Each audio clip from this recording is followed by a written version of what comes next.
Sa puso ng magulong lungsod ng Maynila, si Lito, isang masipag na pedicab driver, ay masigasig na namamasada araw-araw. Taga Negros siya, ngunit sa lungsod siya napadpad upang maghanap ng mas magandang oportunidad para sa kanyang kapatid. Si Lito, na hindi nakatapos ng high school dahil sa kahirapan, ay nahanap ang kanyang tadhana sa mga maingay na kalye ng Maynila, pumapadyak ng pedicab upang buhayin ang kanyang sarili at ang kanyang kapatid na si Tintin. Si Tintin, na kasalukuyang nasa grade 9, ay ang pangunahing inspirasyon ni Lito sa kanyang mga pagpupunyagi. Matalino at masipag mag-aral, lagi niyang pinapaalalahanan ng kanyang kuya na ang kanyang pagsusumikap sa eskwela ay para sa kanilang kinabukasan. Isang gabi, habang magkasama silang kumakain sa isang maliit na karinderya sa tabi ng kalsada, nagtanong si Tintin. "Kuya, hindi ka ba napapagod? Buong araw kang nasa kalsada, umulan man o umaraw." Ngumiti si Lito, pinunasan ng pawis sa kanyang noo bago sumagot. "Siyempre, napapagod din. Pero kapag naaalala ko ang pangarap natin, nawawala ang pagod ko. Ang importante, makatapos ka. Para hindi mo na kailangang maranasan ang hirap na ito." Nakatitig si Tintin sa kanyang kuya, ang mga mata ay puno ng paghanga at pag-aalala. "Pero kuya, gusto rin kitang tulungan. Ayaw kung ikaw lang ang nahihirapan. Huwag kang mag-alala, Tintin. Malapit na rin akong makahanap ng mas magandang trabaho. Nag-aaral ako ngayon ng vocational course sa gabi, di ba?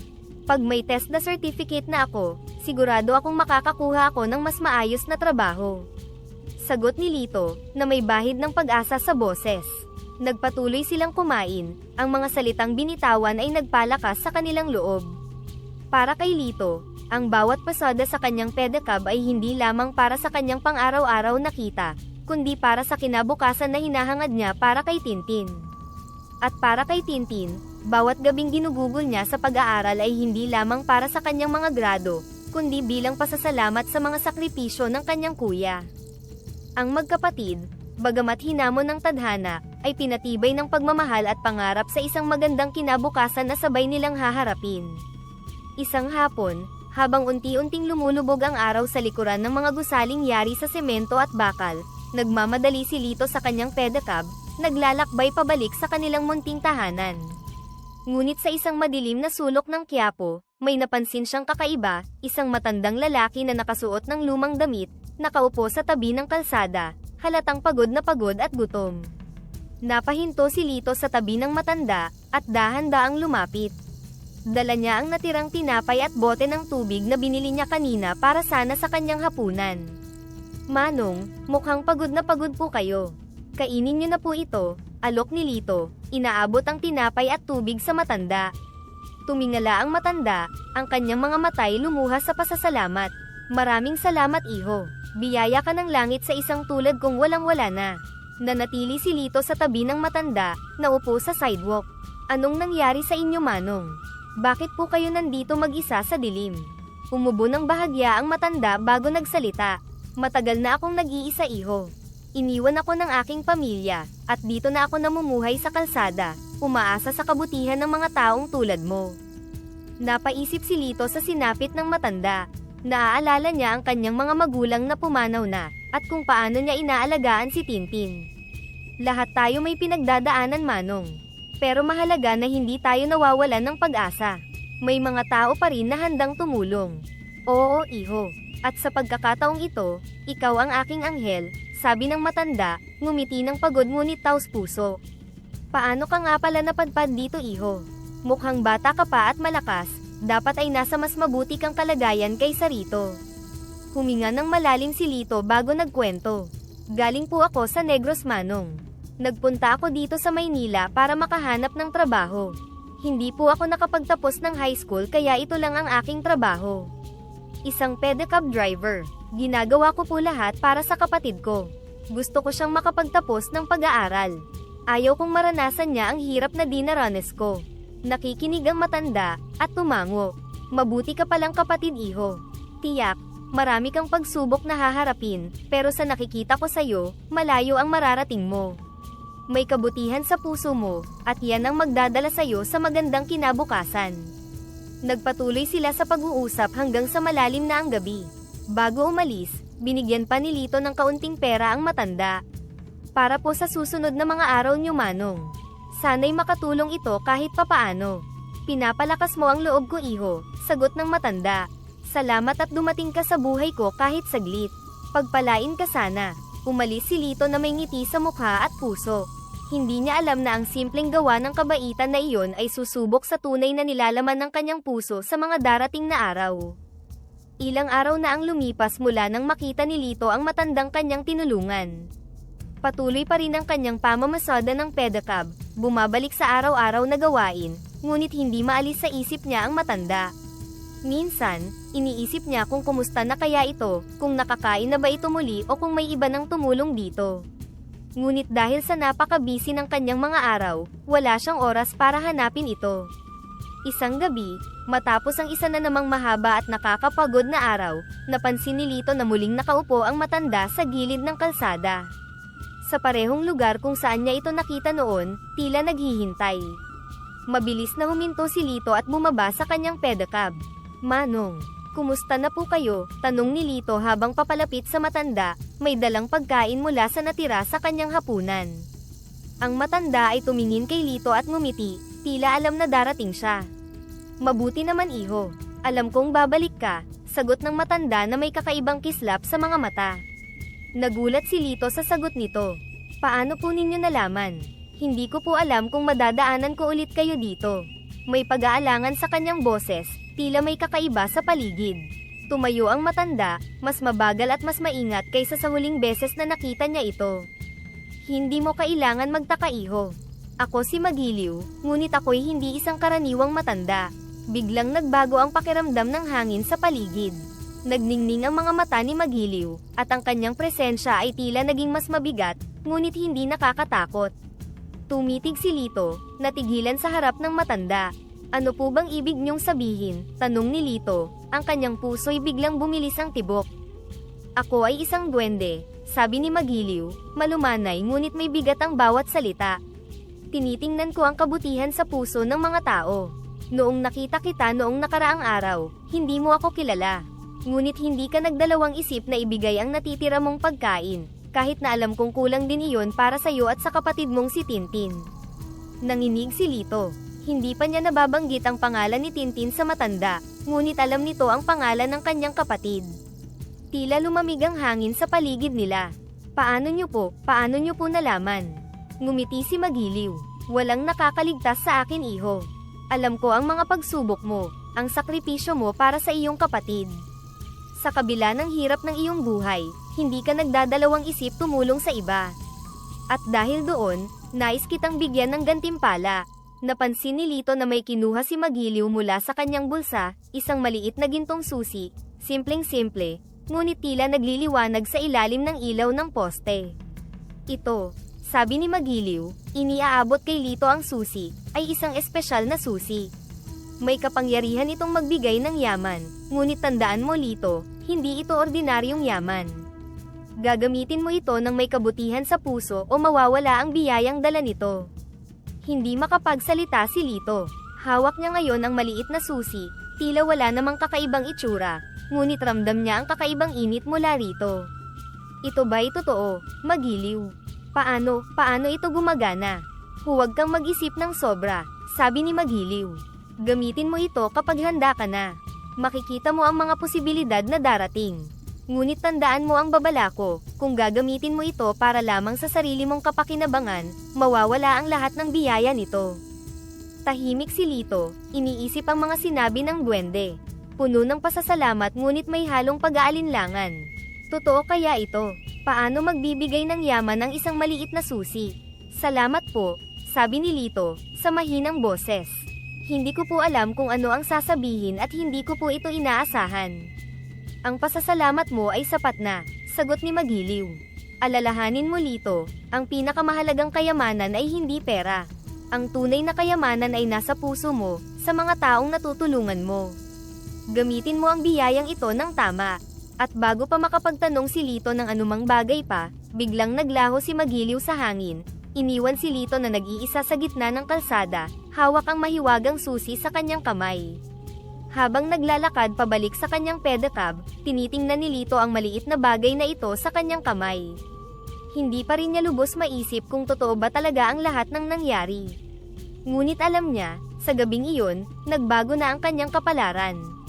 Kinabukasan, habang namamasada sa kanyang pedicab sa ilalim ng matinding init ng araw, laman ng kanyang bulsa ang maliit na gintong susi na ibinigay ng duwende.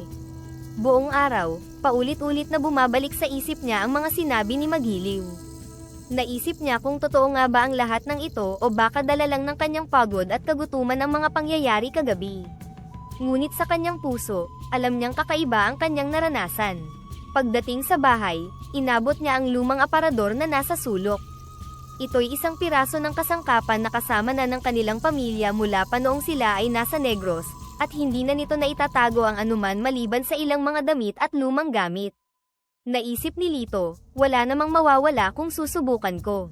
Dahan-dahan niyang kinuha ang gintong susi mula sa kanyang bulsa, pinunasan ito ng kanyang kamay, at ipinasok ito sa padlock ng aparador. Sana, totoo nga ito, bulong niya sa sarili. Nang ikutin niya ang susi, naramdaman niya ang biglaang pagninig ng padlock at ang pinto ng aparador ay kusang bumukas. Sa kanyang gulat, hindi bumungad ang mga lumat sirang gamit kundi ang ningning ng mga bagong salansan ng pera at maliliit na piraso ng ginto. Napatigil si Lito, hindi makapaniwala sa kanyang nakikita. Ang simpleng aparador na wala ng halagang anuman ay biglang naging parang kahon ng kayamanan. Agad niyang nilapitan ang pera at ginto, sinasalat-salat ng kanyang mga kamay. Totoo nga, bulong niya, halos hindi siya makahinga sa excitement. Ang sinabi ni Magiliw, totoo. Bumalik siya sa sarili nang maalala ang mga bagay na una niyang kailangang ayusin. Kinuha niya ang sapat na halaga mula sa aparador at agad-agad na binayaran ang mga utang na matagal nang nagpapabigat sa kanyang loob. Isang pakiramdam ng kaginhawaan ang naramdaman niya. Ngayon, mas higit pa ang naiisip niyang gawin, hindi lamang para sa sarili kundi para kay Tintin. Kinahapunan, nagulat si Tintin nang biglang sumulpot si Lito sa kanilang munting bahay, bitbit ang isang masayang ngiti at sabik na tanong. Tintin, magbihis ka, may pupuntahan tayo. Kuya, tanong ni Tintin, na nagtataas ng kilay. Saan tayo pupunta? Hindi ba't kakauwi mo lang mula sa maghapong trabaho? Ngumiti si Lito, ang mga matay mayroong kasiyahan na hindi maipaliwanag. Matagal mo nang sinasabi na pangarap mong pumunta sa isang sikat na pizza restaurant, di ba? Ngayon, pupunta tayo dun. Nanlaki ang mga mata ni Tintin. Kuya, seryoso ka ba? Matagal ko nang gustong pumunta doon, pero mahal ang pizza doon. May pambayad ba tayo? Ngumiti si Lito. Sikreto muna. Pero sige na, magbihis ka na. Pagdating nila sa restaurant, si Tintin ay hindi mapigilan ang kanyang excitement. Para siyang batang sabik na sabik. Grabe kuya, ito talaga yung pangarap kong kainan. Hindi ko akalain na makakapunta tayo rito. Napatingin siya kay Lito, puno ng katanungan. Pero kuya, saan mo nakuha ang pera? Alam ko gipit tayo. Huminga ng malalim si Lito. Naisip niyang ito na ang tamang pagkakataon na sabihin kay Tintin ang buong katotohanan. Tintin, may isang kakaibang bagay na nangyari sa akin kamakailan. Naaalala mo ba yung matandang kwinento ko sa'yo na tinulungan ko noong isang gabi? Hindi pala siya isang ordinaryong matanda. Isa siyang duwende. Natigilan si Tintin sa gitna ng pagkain niya. Kuya, ano? Duwende.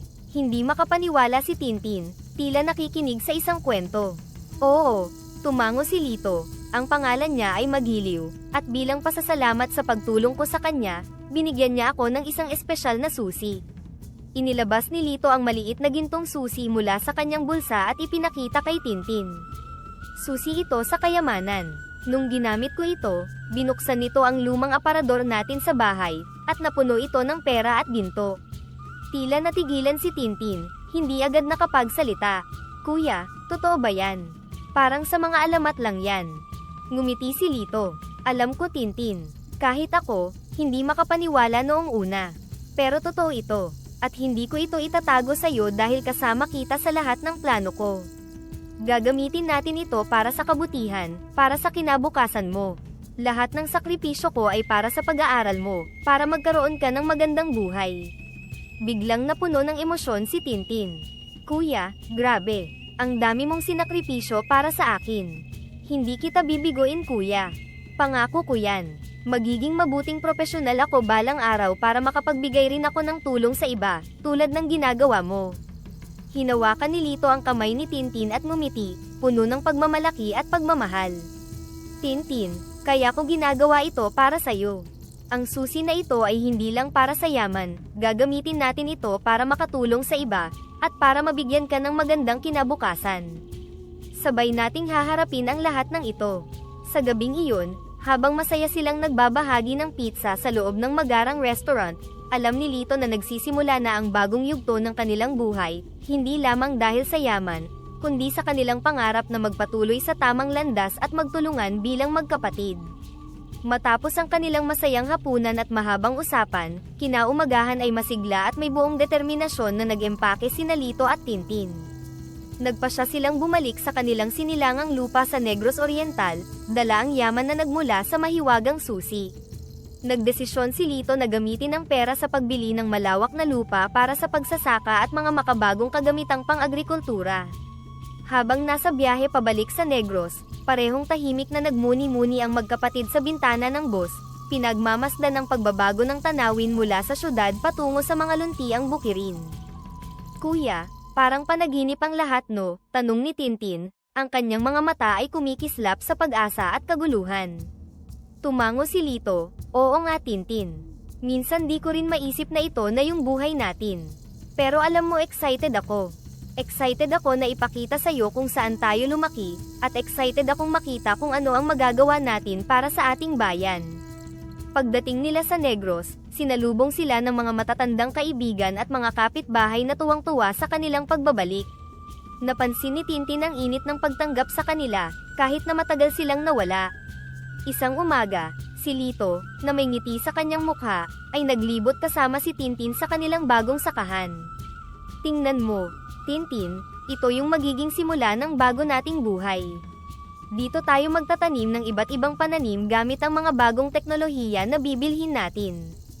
Hindi lang ito basta-basta isang bukirin, ito'y magiging modelo ng modernong agrikultura dito sa atin. Habang ipinapaliwanag ni Lito ang plano, di mapigilan ni Tintin ang humanga. Ang galing kuya, parang bigla kong nakikita yung mga binabasa ko lang dati sa mga libro. Makakatulong din tayo sa maraming magsasaka dito. Oo, yun ang plano. Gusto kong ituro din sa kanila ang mga bagong pamamaraan, para lahat tayo ay umaangat, sagot ni Lito. At ikaw, kapatid ko, magpapatuloy ka sa iyong pag-aaral sa isang magandang pribadong eskwelahan dito. Tiyakin natin na lahat ng ating ginagawa ay para sa ikabubuti ng marami. Kinagabihan, sa kanilang lumang bahay na ngayon ay kasalukuyang inaayos, nakaupo ang magkapatid sa beranda, pinagmamasdan ang paglubog ng araw. Kuya, salamat ha. Sa lahat-lahat, ang swerte ko talaga na ikaw ang kuya ko, pero sa totoo lang, natatakot ako minsan baka hindi ko ma-meet yung expectations mo. Pag-amin ni Tintin, ang kanyang boses ay may bahid ng pag-aalala. Hinawakan ni Lito ang kamay ni Tintin. Tintin, hindi ito tungkol sa expectations. Tungkol ito sa ating pagtutulungan. Alam kong kaya mo. At anuman ang mangyari, proud na proud ako sa'yo. Ang mahalaga, ginagawa natin ito hindi lang para sa atin, kundi para din sa iba. Tumango si Tintin, at ngumiti, alam mo kuya, gusto ko rin balang araw, makatulong ako sa pagpapaunlad ng ating sakahan, at gamitin ang matututunan ko sa school para dito. Yan ang magandang pangarap Tintin. Alam kong magagawa mo yan, sagot ni Lito, pareho silang napuno ng pag-asa para sa kinabukasan. Ang simpleng gabi na iyon ay sumisimbolo sa bagong kabanata ng kanilang buhay, isang buhay na puno ng posibilidad at pagkakataon, para sa pagbabago at pagtulong sa kanilang kapwa. Sa mga sumunod na buwan, ang sakahan ni Lito ay patuloy na umunlad. Gamit ang mga bagong mga makina at teknolohiya, na nakuha mula sa perang galing sa mahiwagang susi, naging mas maayos at mabilis ang proseso ng pagtatanim at pag-aani. Hindi lamang nadagdagan ang ani, kundi naging mas maganda at mataas ang kalidad ng kanilang mga pananim. Bagamat malaki na ang inunlad ng kanilang sakahan, pinili ni Lito na panatilihing lihim ang pinagmulan ng kanyang yaman. Ayaw niyang malaman ng iba na may mahiwagang susi siyang ginamit, upang mapaunlad ang kanilang sakahan. Para sa kanya, sapat na ang makita nilang ito'y resulta ng sipag at tiyaga. Isang araw, dumating si Mang Noli, isa sa mga kapitbahay ni Lito, kasama ang iba pang mga magsasaka. Namamangha sila sa kasaganaan ng ani ni Lito. Sa bawat taniman, puno ng buhay at sigla ang mga halaman. Lito, hindi ako makapaniwala sa bilis ng paglago ng mga tanim mo, sabi ni Mang Noli, na mamanghang pinagmamasdan ang malalaking mais at palay. Parang katatanim mo lang kahapon, ngayon malapit ng anihin. Ngumiti si Lito, salamat Mang Noli. Nag-invest lang ako sa mga makinarya at mas pinagtuunan ko ng pansin ang tamang paraan ng pagtatanim. Hindi lang sipag ang puhunan, kailangan din ng kaunting kaalaman. Ang galing mo Lito, sa tingin mo, pwede ba kaming humingi ng payo kung paano mo ginagawa to? Hindi namin maintindihan kung bakit napakabilis lumaki ang mga pananim mo, sabi ng isa pang magsasaka. Syempre naman po, sagot ni Lito. Gusto kong matulungan kayo. Pwede nyo ring hiramin ang mga makina ko para hindi na rin kayo mahirapan sa pagtatanim at pag-aani. Kung magtutulungan tayo, mas magiging maunlad ang buhay natin. Nakangiti ang mga kasama ni Mang Noli. Salamat Lito. Napakabuti mo. Hindi lahat ay gagawin ng ganito. Habang nag-uusap sila, dumating si Tintin, kakatapos lang ng klase. Siya'y nag-aaral sa isang pribadong high school sa bayan, at tuwing umuwi, tumutulong siya sa sakahan. Kuya, sabi ni Tintin, ang dami kong natutunan sa school na pwede nating gamitin dito sa sakahan. Alam mo ba na pwede pa nating pataasin ang ani gamit ang mga bagong teknolohiya? Nakangiti si Lito sa kanyang kapatid, proud na proud sa kanyang mga natututunan. Talaga Tintin, masaya akong naririnig yan. Ang edukasyon mo ay malaking tulong, hindi lang sa sakahan natin, kundi sa buong komunidad. Nagpatuloy ang mga buwan, at ang epekto ng mga bagong teknolohiya at makinang pinahiram ni Lito ay unti-unting naramdaman sa buong baryo. Dumami ang ani, bumilis ang proseso ng pagtatanim at pag-aani, at ang mga magsasaka ay hindi na gaanong nagkakandahirap sa pagproseso ng kanilang mga tanim. Ang kanilang kita ay tumaas, at ang bawat pamilya ay nagkaroon ng mas maayos na kabuhayan. Marami ang nakapagpagawa ng bagong tahanan, at ang iba na may nagkaroon ng sapat na puhunan para magpatuloy sa pag-aaral ng kanilang mga anak. Napuno ng pasasalamat ang mga kasama ni Lito. Isa-isa silang lumapit at nagpasalamat. Salamat Lito, sabi ni Mang Noli, halatang natutuwa.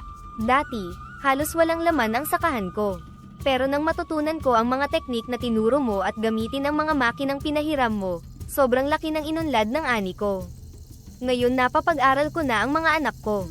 Oo nga Lito, sabi ni Aling Divina, isa pang magsasaka. Dati, lagi akong kinakapos sa ani, pero simula nang hiramin namin ang makina mo, mas mabilis na ang trabaho.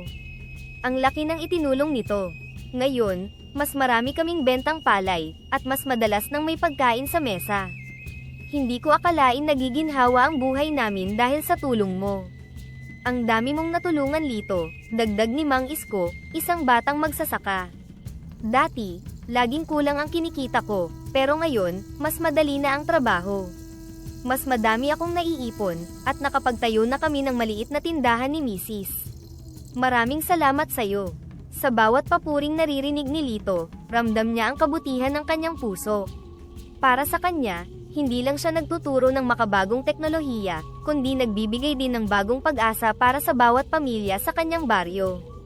Isang gabi, habang nag-uusap sina Lito at Tintin sa ilalim ng mga bituin, napansin ni Tintin ang tahimik na ngiti ng kanyang kuya. Kuya, ang dami na nating natulungan ano? Dati, tayo ang nangangailangan. Ngayon tayo naman ang nagbibigay ng tulong, sabi ni Tintin, puno ng pagmamalaki. Oo, sagot ni Lito, tinitingnan ang malawak nilang sakahan. Pero kailangan nating manatiling mapagpakumbaba, Tintin. Hindi ito dahil sa pera o kayamanan.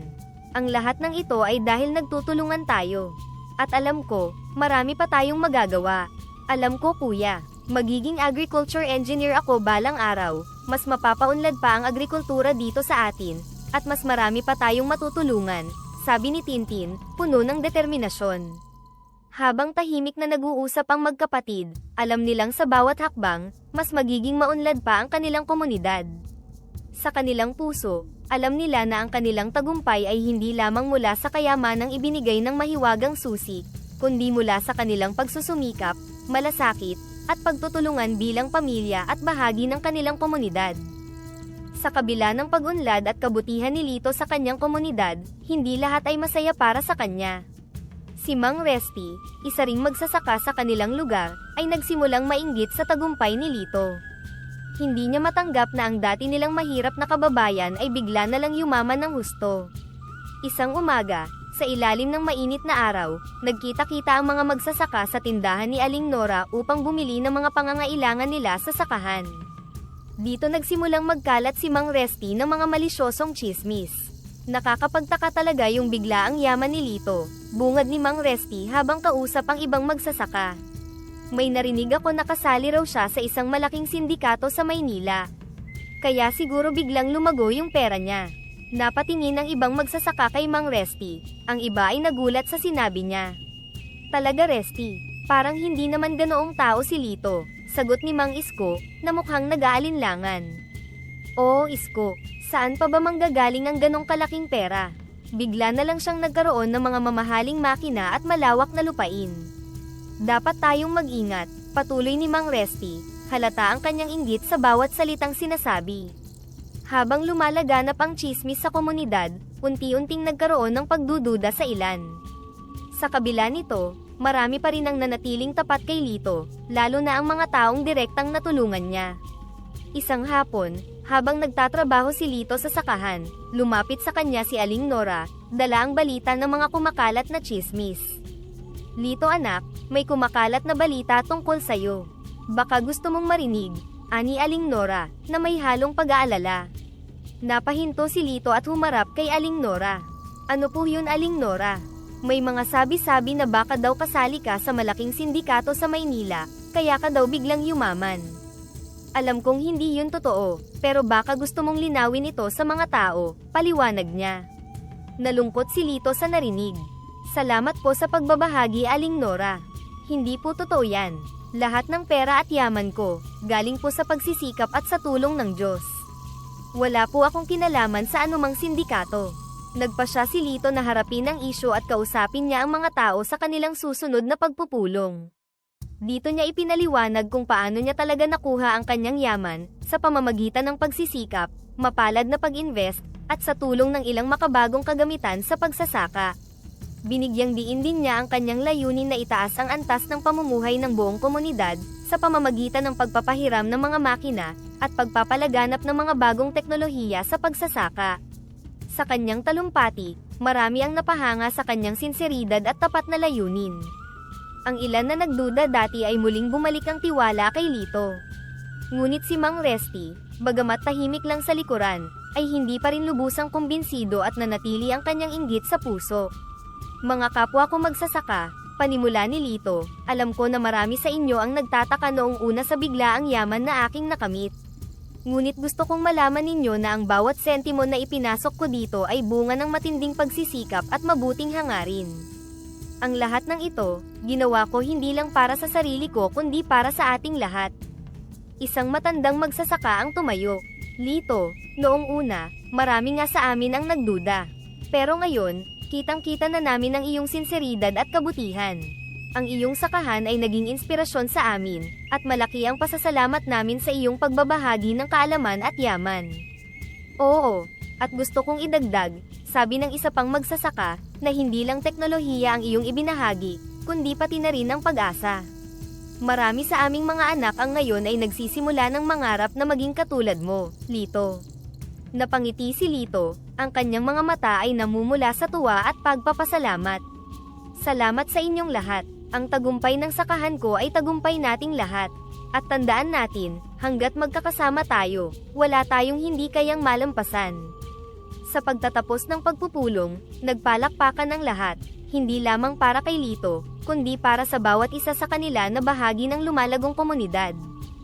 Sa mga sumunod na araw, habang si Tintin ay naghahanda na para sa kanyang pag-aaral sa kolehiyo, si Lito ay patuloy na nagtatrabaho sa sakahan. Ang kanilang buhay ay puno ng hamon ngunit patuloy na umuusbong sa bawat araw na dumaan. Ang kanilang mga puso ay puno ng pasasalamat at pagmamalasakit sa isa't isa at sa komunidad na kanilang ginagalawan. Habang patuloy ang pag-unlad ng sakahan ni Lito at iba pang magsasaka sa baryo, si Lito ay naging halimbawa ng pagpapatawad at kabutihan.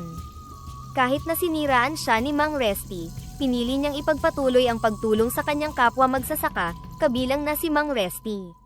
Isang umaga, habang si Lito ay nagtuturo ng makabagong paraan ng pagsasaka sa isang grupo ng mga magsasaka, lumapit si Mang Resty, mukhang balisa at may halong kaba. Lito, pwede ba tayong mag-usap? Mayroon akong gustong sabihin. Mahina at nanginginig ang boses ni Mang Resty. Tumango si Lito at inaya si Mang Resty sa isang tabi, palayo sa iba. Ano yun, Mang Resty? Ano ang maipaglilingkod ko? Huminga ng malalim si Mang Resty, saka tumingin ng diretso sa mata ni Lito. Lito, alam kong marami akong nasabi at nagawa na hindi tama. Hindi ko dapat ikinalat yung mga chismis na yun.